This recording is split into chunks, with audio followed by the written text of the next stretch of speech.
first of all, thank you so much for joining us. And this is like a wonderful opportunity to chat about something I know that's important to me and to you. We're both working to raise awareness about the stuff that in our culture people just don't talk about. For me, as I said earlier, you guys, it's Alzheimer's disease and more recently grief. This is my story. I lost my mom in 2021. I had just gone to Ireland to shoot Disney's Disenchanted. It was the dream, the role of a lifetime. My mother told me, you gotta go, you gotta do it. I said, Mom, I'm taking care of Daddy. What am I gonna do with Daddy? She said, I'm gonna move into your house. I'm gonna take care of your father. You're gonna be fine. It was a 3-month shoot. I was there a month. And she got diagnosed with leukemia. So they put her in the hospital. And it was during the COVID shutdown. So there was a 2-week quarantine one way, a 2-week quarantine the other way. So I would have missed a month of shooting if I came home. My mother was positive she was going to be fine. She said, don't worry about it. You stay. You went there for a purpose. 8 days in, she took a turn for the worse. She asked to go in hospice. In 12 hours, she was gone. My brother is a rock star. He held the phone for 12 hours so I could hold vigil with him, and the 3 of us were with her as she went on to glory. Okay, so that's my story. And I know that you, seemingly from the moment you heard about Nick's illness, it was important for you to share the experience of his illness and his sickness and all of that. What was it within you that made you so open during such a personal and difficult time? It started just because, take ourselves back to March 2020. We were all in our homes, basically glued to the news, yes. Right? And scared to go anywhere or do anything. And at the time, I was home alone with Nick and my son Elvis, who was 10 months old. And Nick was just sleeping like all day. Yeah. But he was 41 years old, perfectly healthy, and sleeping was not one of the listed COVID problems, that you should be worried about to think that you have COVID. So nothing made sense, right? He didn't have a fever. He didn't lose his sense of taste or smell. He just was tired. And when we finally took him into the emergency room and they finally, said he's going to need to go on oxygen and we think this is COVID, I immediately I had to let somebody know. And the only people I could let know was Instagram. That was the outlet we had. And at the time, I had 50,000 followers from my fitness business that I had, which I thought was a huge amount. And so I just started talking about, this is my situation right now. If anyone else is at home sleeping on their couch, maybe you should get a test or get checked. And that's how it started. I continued because what we learned here today, or what we learn, I think, when we grieve, is that there is nothing like having a community behind you when you are going through something. I learned that at the time. I didn't know how important it was to have people behind you every day. And my 50,000 started to turn into 100,000, 200,000. By the time Nick died, I had 30,000 people joining me on lives to sing every single day. Imagine that support. It changed me forever. I'll never forget it. I was one of those people that popped in. You've spoken about how you're a positive person by nature, which is apparent in everything about you. But I wonder if it's the need to be positive all the time that leads people to shut down and not share when things are difficult. Why do you think that is, and what do you think is the way to work through it? Because we want to show our best selves, but at the same time, we have to be free to show the real. Yeah. Well, I think that you can only be positive if you experience the low. You have to experience the lows to experience the highs. Right. So I think that if you're trying to just maneuver your way through it, it just comes off fake or phony, and you can't do that. And nobody wants to watch or follow, somebody that's a phony positive person. You have to show those differences. And I think that's really also important in grief. You have to show those lows and highs. I think that I've experienced some beautiful, beautiful moments in grief. And then also, of course, horrible moments in grief. And I think trying to stay positive is just that through line. It's that center line that I've just tried to always find. Yeah. I'm really interested in the dual role that you play as a public person, and then also you're an advocate, and then I also feel like you just go home and have a normal life, right, with your son. So how do you bridge those two worlds of being this forward-facing person everybody knows, and then shutting that off and just being mom when you get home? Yeah, it's hard. Guys, I'm on a television show that is live every day except for Friday. That's a secret information. We tape Thursday for Friday. And my son is 4 years old now, and he, I know we'll talk about it, but he's sort of trying to now understand what happened to his dad and that he doesn't have a dad. Yeah, it's okay. We got you. We got you, Annie. For some reason, I mean, he always brings it up on the way to preschool.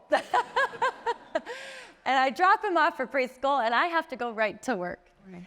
And it is so hard some days, because some days it just like, you just shut down and you don't want to talk about it, or you just like shut down and you don't want it to enter your world, but then you're in like a horrible mood. And so it's like, and I feel like my energy is usually so high that when my energy is low, my hair and makeup team is like, they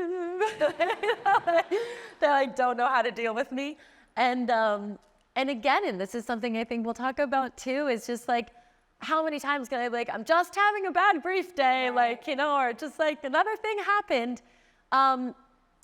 But I've gotten really good at just saying that, you know, especially to my co-hosts. I had to say it the other day. I was like, listen, Elvis had a day on Playground where apparently a little girl was just like, why don't you have a dad? And where's your dad? And why, what does he mean it died? You know, he died. And poor little Elvis just like apparently just shut down and went quiet and walked away and started playing by himself. And as a mom, I heard this and I was like, who's the girl? I know I have pockets. I also, this dress has pockets and I brought tissues. Love a dress with pockets.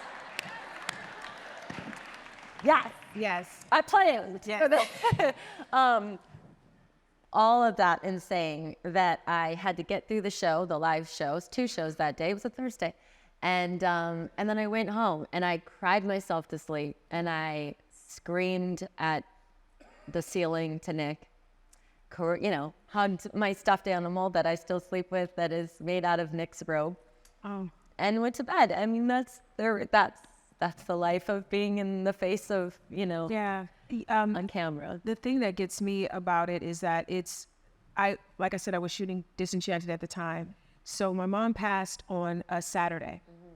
So I had Sunday that I knew you got to get it together. And it's like, what are you going to do? Like, I knew she wanted me to finish this movie. Yeah, of course. And she sent me.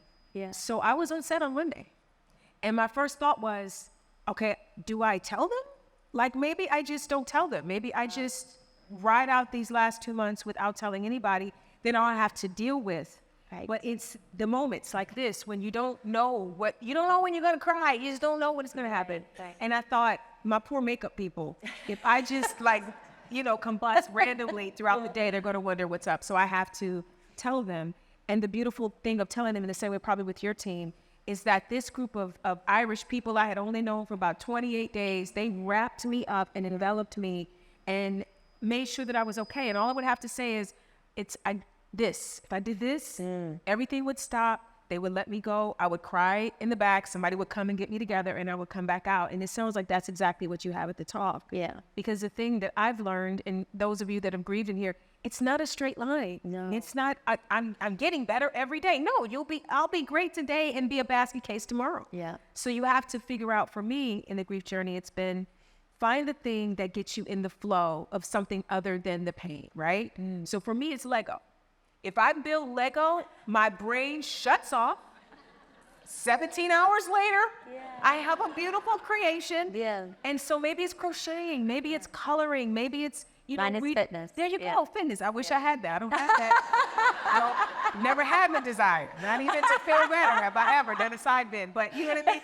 So I wanted to ask you this. As a mom, speaking of your baby, how do you approach conversations about loss and memories? Because you wanted to remember his dad. Yes. So how do you deal with that? How do you approach it? Well, from day one, I never, oh my gosh, well, I'll quickly tell this little story because it's just so beautiful. Nick passes away early in the morning and I came home and my girlfriend had been watching him. And I walked into the house and gave her a big hug and I took Elvis And I walked into this room that I was sleeping in at the time, and I laid into bed and I said, "It's you and me, little man." And this little guy was 1 year old, and he hugged me and fell asleep and passed out with me for 3 hours. And I swear it's because I feel like he knew. I feel like he knew there was a shift, and he knew I needed cuddles. And it was beautiful. And so I feel like there's always been something about Elvis that understands that it's just me and him. Yeah. So I've never not talked about Nick, basically. I've never let it not be a part of our day or our life. Lately, like I said, I've had to start telling him why he doesn't have a dad on earth. But there's a daddy that's up in heaven and is around him all the time, and he can talk to him all the time. And I'm sure that this conversation will grow and deepen over time.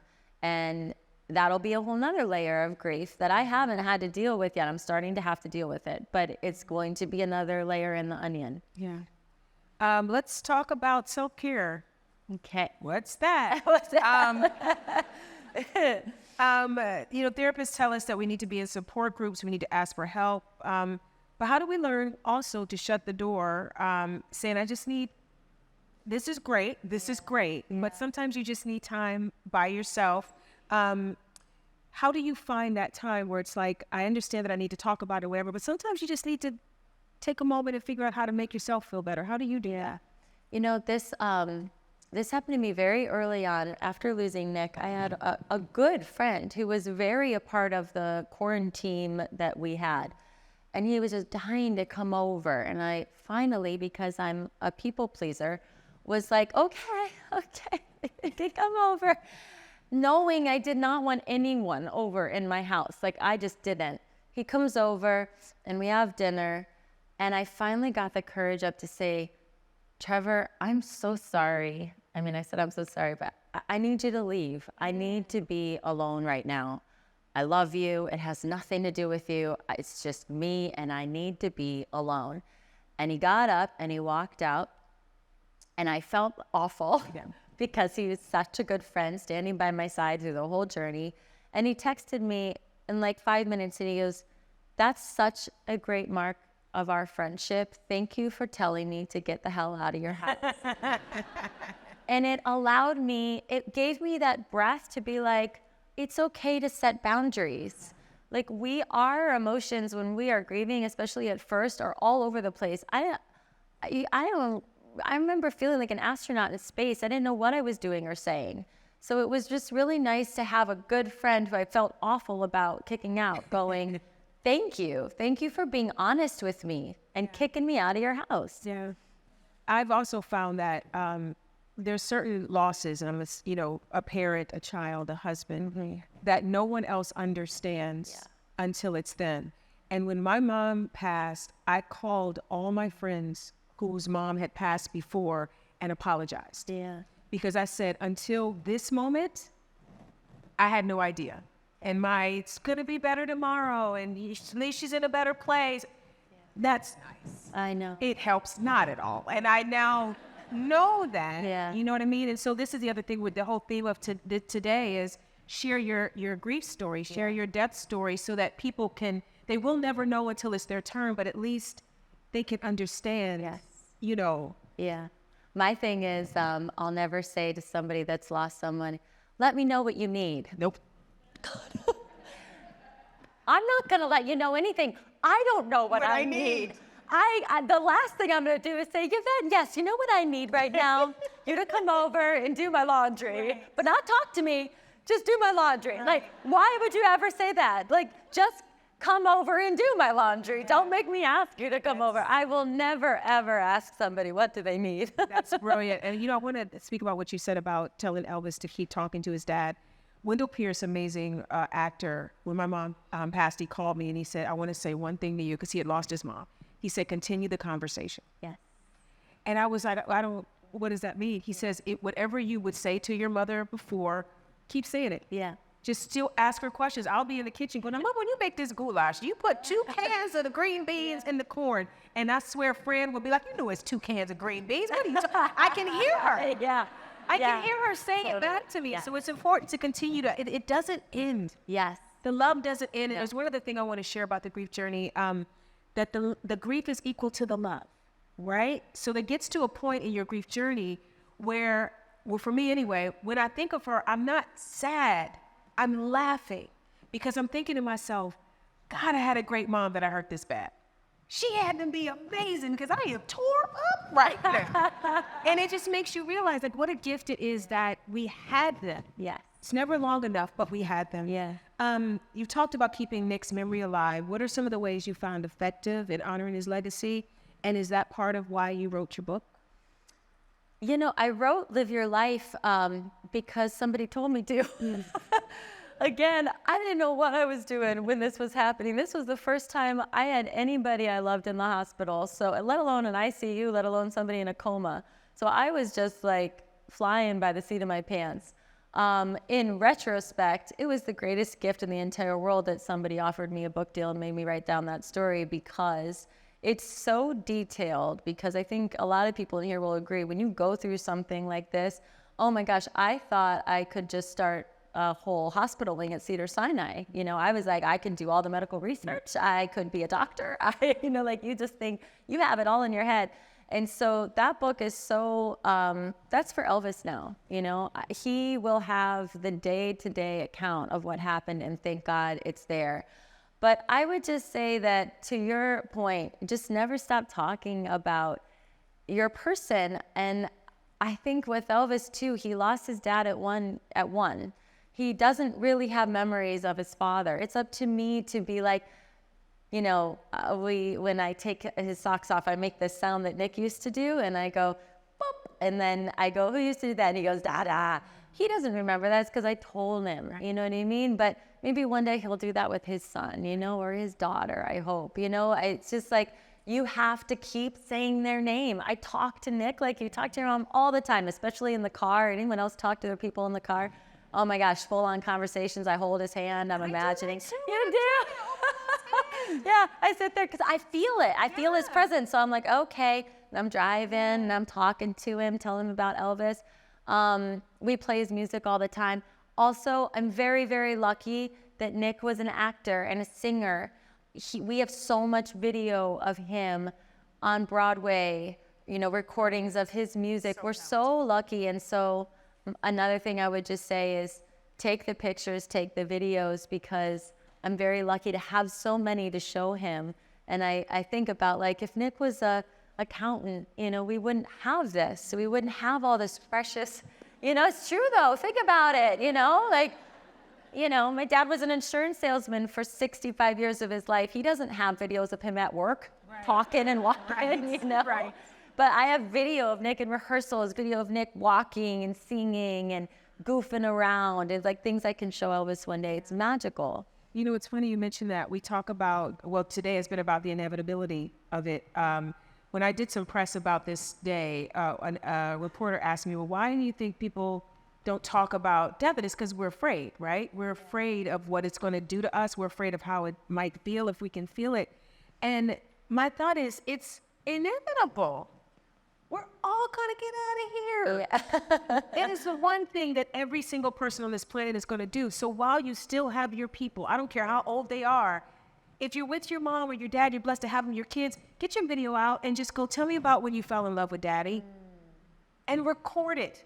And if they don't like the camera on them, put the camera somewhere where they can't see it and say, what was it like falling in love with daddy? Yeah. And get the video, because those of us that live beyond, we want to remember them. And get it while you can. Yeah. Get it while you can. Yes. We've talked about a lot about what you're doing for other people in the culture at large. What are some of the things people have done for you, both online and in person, that you found very comforting or helpful? Mm-hmm. I think one that really comes to mind is when I get a DM from somebody that I don't even know, you know, a follower or something, and they say that, you know, they saw something that I said and it really helped them. It's it's a compliment or it's a help, because I think, again, even I get in the public, world, I get scared to like keep talking about it. Some days I'm completely fine. And some days I'm like, oh gosh, if I post another thing, are people just going to think like, oh, this poor girl, like get over it already. And, like you can get in your own head and think that. And then, so when you get that support going, thank you so much for speaking about this or saying or sharing this little antidote or sentiment. It gives you the courage to keep talking about it, because I think, again, it's just something in our world that we can't keep talking about the people that we've lost and the pain that still is on a daily basis happening to us. And so that's really helpful. And then I would just say that Rabbi Steve Leder gave me the best advice, I think gives the best advice, that just be your true, authentic self to people who have lost somebody. Show up. If you're a baker, bake. If you're a comedian, tell the jokes. Like, don't change who you are. You're not trying to win the best drama performance in an acting grieving series. Right. Just come over, be the friend that you normally are to that person. And those people really helped me. Right. I love that. Okay, this is our last question. Okay. What's something that everyone here could do from today on that you think would most change our culture around grief? I think that grief is a healing journey, and it's a journey that doesn't end, because our life here on earth goes on. So we've lost our people, but we go on, and it never ends because we keep living life. Every time, it's like with my son, it's like every time he does something or I have to make a decision about something, I don't have Nick to discuss it with, and then, that hits you. Or even just dropping him off at preschool and seeing, another dad dropping their kid off, I'm like, like it guts you. So our healing journey never stops. And I think that, that's what is important to remember and to know, that you have to continually work on your healing. I am constantly doing wild and crazy healing things too, very conservative, what you would say, is normal, just because I'm always constantly trying to heal, because I know it doesn't end. We don't get a trophy after a year that says you've completed it, you're done, you're healed from this grief. Like, it doesn't end like that. It doesn't ever end. Even if I find another person in my life one day, which I hope I do, it's going to be a whole nother thing that I'm about to work through. So I think that I think that's what I'd love people to take away, to know, the world to know, is that we have to continue helping people heal. Right. Right. Well, yes. I'll answer my version of that since we have a little bit more time. I think it's important, as we've talked about today, to, in the entertainment industry in particular, if you are a writer or a producer or a comedian or whatever, talk about grief. Talk about death. It's horrible. We are scared of it. It's something, but again, it's inevitable. It's coming for us all. And that should be actually the thing that gives you peace, because you can't escape it, right? So why not lean in to it? Even if you're leaning into the horror of it coming. The idea that, this is kind of interesting. Like, this thing is going to happen to all of us. We don't know how it's going to happen or when. We get to live these great lives until it's our turn. But then let's make great decisions, talk to each other, and share what we want so that we're prepared. I have an aunt right now that's facing end-of-life decisions. And I saw her in Cleveland before I came home, and I thought to myself, the greatest gift I can give her, which is what we gave our mom, is that when our mom said she was ready to go to hospice, me and my brother knew that she wanted to do that. She had told us our whole life, do not resuscitate me. If I'm going to not have a quality of life, let me go to hospice. So me and my brother, as soon as she said she had had enough, we said, she's going into hospice now. Take the tubes out, let's go. And that's the greatest gift we could give her. And she gave that gift to us. So instead of us going, well, what would mama want? We knew she wouldn't be cremated. She didn't want a funeral. This the last thing I'm going to say. My mother said, don't have a funeral, because anybody that should have said something to me about how nice I was when I was here, I don't want to give them a chance to come and put on a show.